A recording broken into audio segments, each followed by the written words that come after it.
devotees. So we are reading 5.6, sorry, 6.6. We are reading the first part. Bandhuratmatmanastasya yen atmaiva atmana jitaha anatmanastu shatrute vartet atmaiva shatrute. So, reading the purport. When the mind is conquered and voluntarily agrees to abide by the dictation of the personality of God to distribute in the heart of everyone as Paramatma. Very nice line. So, when our mind is controlled, we agree to follow the Bhagavad Gita. So there is no difference between hearing Bhagavad Gita,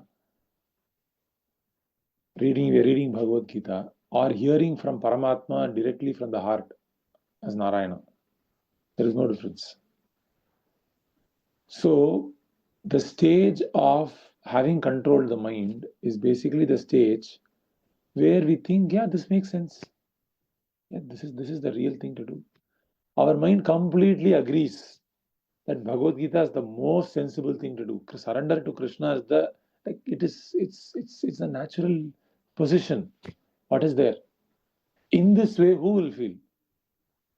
Not some acharya or something. We ourselves will feel. When the mind has become controlled, we can see this reality very easily.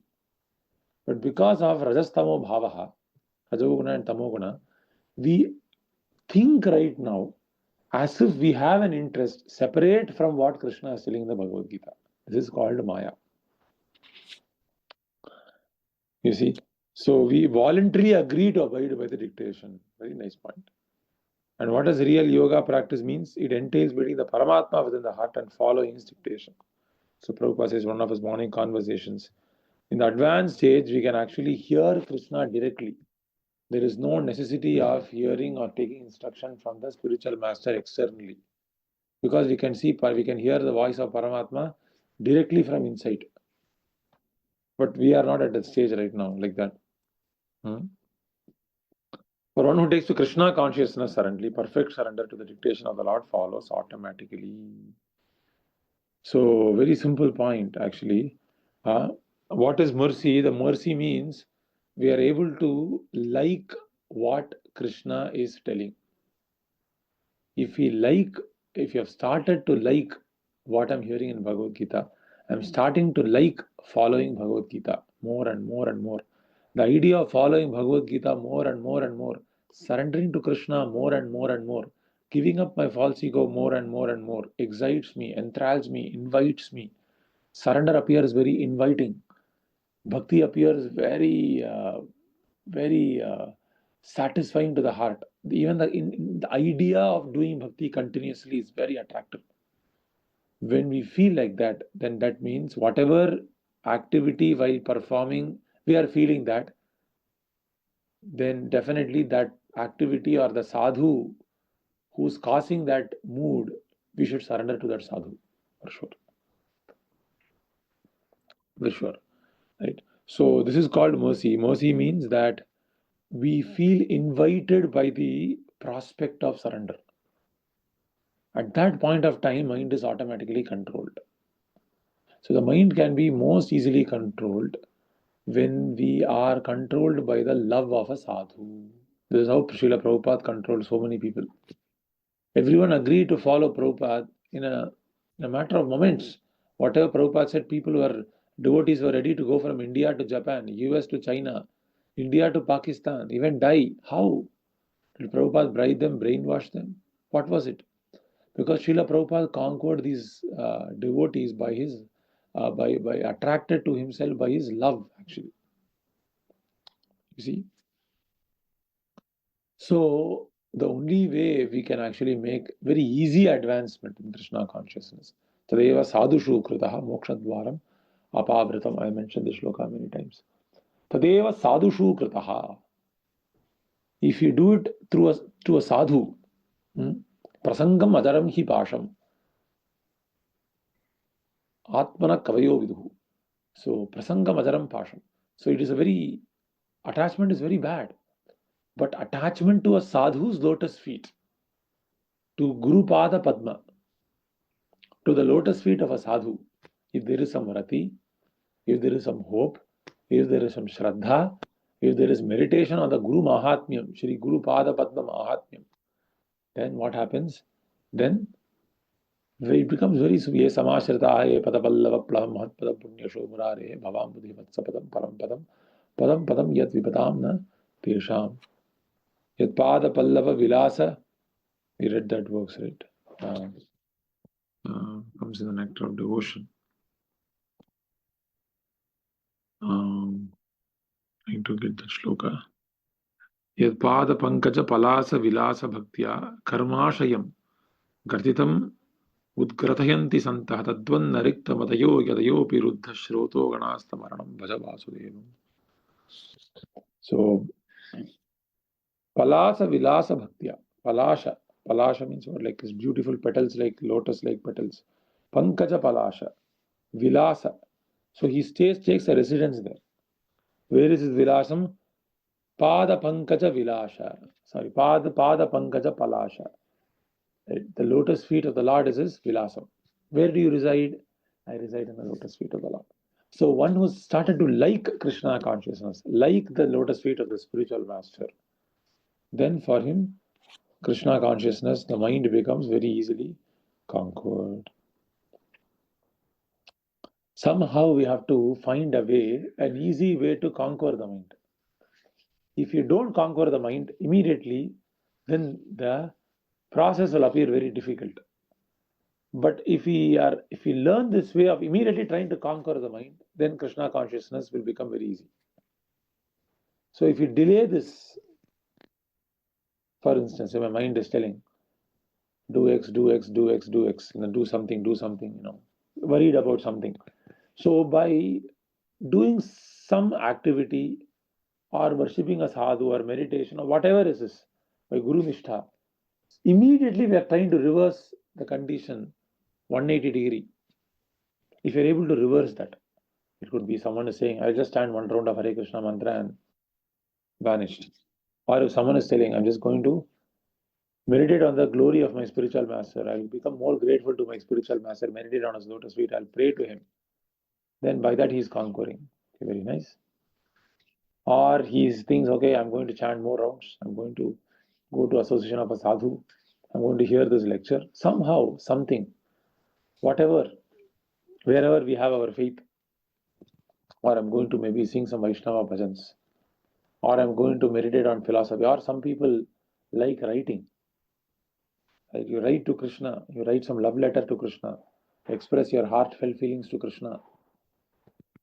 Like that, something is very powerful. Like writing is powerful, hearing is powerful, or praying to Krishna is powerful, or you're doing some seva, you're doing some pot washing, you're doing some cooking, but cooking you're deeply meditating on the Lord. And you're putting your heart and soul while cooking and you're trying to offer to the Lord. Some way, by connection to Krishna or the spiritual master, you're able to control this mind. Then don't leave that pathway to connect to your spiritual master or Krishna. Hold that tightly. If that is able to cause a 180-degree shift every time, all the time, correct, whenever implemented, then our faith in Krishna consciousness becomes amazingly high. Then I know how to conquer all my problems. All I have to do is simply meditate on this, simply do this. We exactly know what to do for any problem. I have to chant just a few more rounds and then that's okay, done. I just have to hear the sadhu, just have to write a letter to Krishna. Krishna, I feel very attracted here.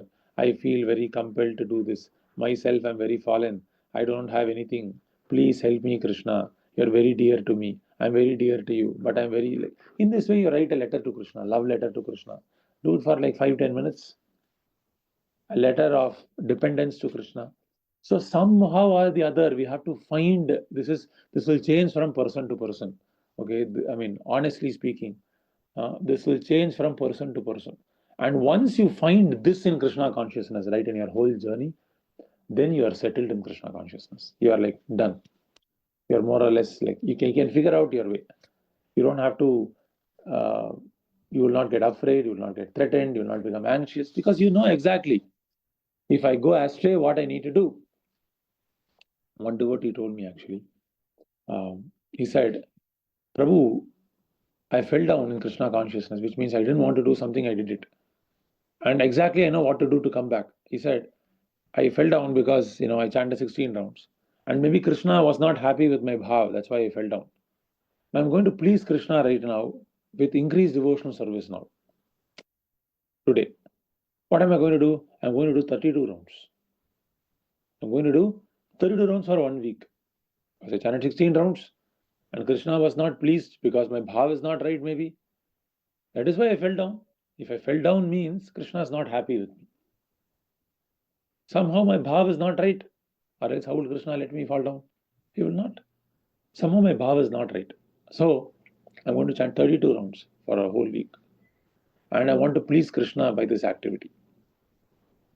And I know if I do this, just by thinking I'm going to do this, it fills my heart with promise that Krishna is very happy with my strategy and my direction.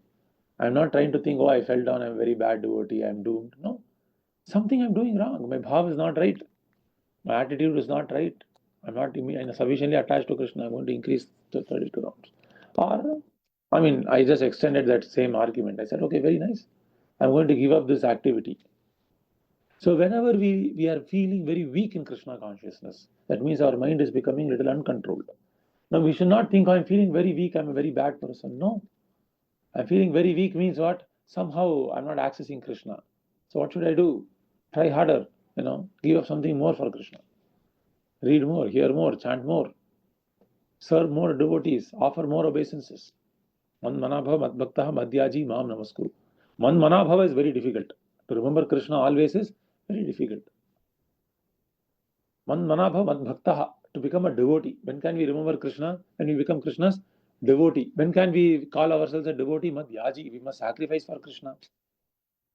But if we are not able to do anything of that, what can we do? Mam namaskuru. Offer obeisances to Krishna 15 times, 20 times, 21 times. During the morning program, we offer obeisances for Mangalarati. When we wake up the Lord, we offer obeisances. When we do Prem Dwani, Jayadwani, we offer obeisances. Offer obeisances during Narasimha Pranam. Offer obeisances, while chanting Shishashtakam. So many times we offer obeisances in the morning program. If you do the morning program, at least you will be offering obeisances 4, 5, 6, 7, 8 times easily. There itself 8 obeisances is over. And then again, when you are offering, bhoga to the Lord, another 2 obeisances while offering bhoga and while taking out bhoga. Another obeisance is over when you are actually going to sleep the Lord, put the Lord to sleep. And when you're going out and you're coming back, you can again offer obeisances.